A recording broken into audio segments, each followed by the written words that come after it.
আজকে নিয়ে আসলাম চিয়া সিডের একটি রেসিপি।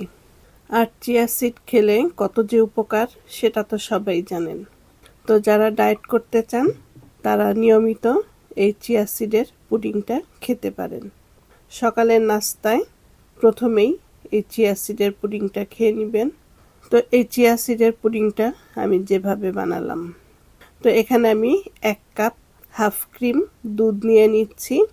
যদি দুধ ফুল ক্রিম হয় তবে এর সাথে আরও পানি মিশিয়ে নেবেন। তো এখানে আমি 1 কাপ দুধ নিলাম আর এর মধ্যে দিয়ে দিলাম 2 টেবিল চামচ চিয়া সিড। তো এখন এটা আমি নেড়ে চেড়ে মিশিয়ে তো 3-4 ঘন্টার মতন এটা আমি ভিজিয়ে রাখবো। তো 4 ঘন্টা পরে দেখতে পাচ্ছেন চিয়া সিডটা কতটা ঘন হয়ে গেছে। তো এখন এর মধ্যে আমি কিছু ফল দিয়ে দিচ্ছি। আর ফলের মধ্যে আছে কলা, খেজুর এবং আনার। তো এখন এই চিয়া সিডের মধ্যে আমি দিয়ে দিব কিছুটা খেজুর, কিছুটা আনার এবং কিছুটা কলা।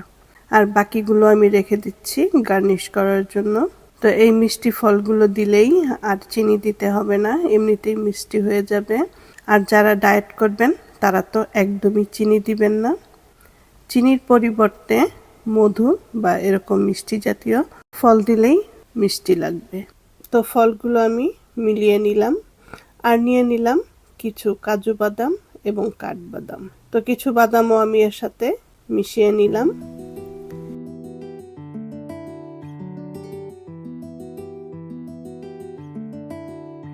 এরপরে তো যে গ্লাসে আমি পরিবেশন করব এরকম আমি 2টো গ্লাস নিয়ে নিলাম। আর এর মধ্যে প্রথমে আমি কিছু কলা দিয়ে নিচ্ছি।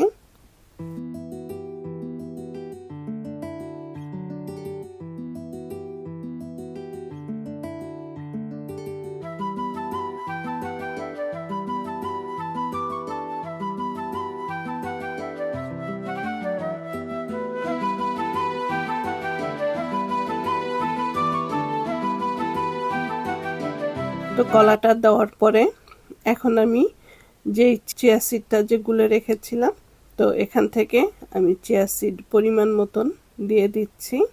2টো গ্লাসেই আমি সমান সমান করে দিচ্ছি। আপনি যে কোনো ধরনেরই গ্লাস নিতে পারেন, আপনার পছন্দ অনুযায়ী গ্লাস নিয়ে নেবেন। তো 2টি গ্লাসেই আমি সম পরিমাণ চিয়া সিড দিয়ে দিলাম এবং উপরে একটু গার্নিশ করে নিচ্ছি, এতে দেখতে অনেক আকর্ষণীয় লাগবে।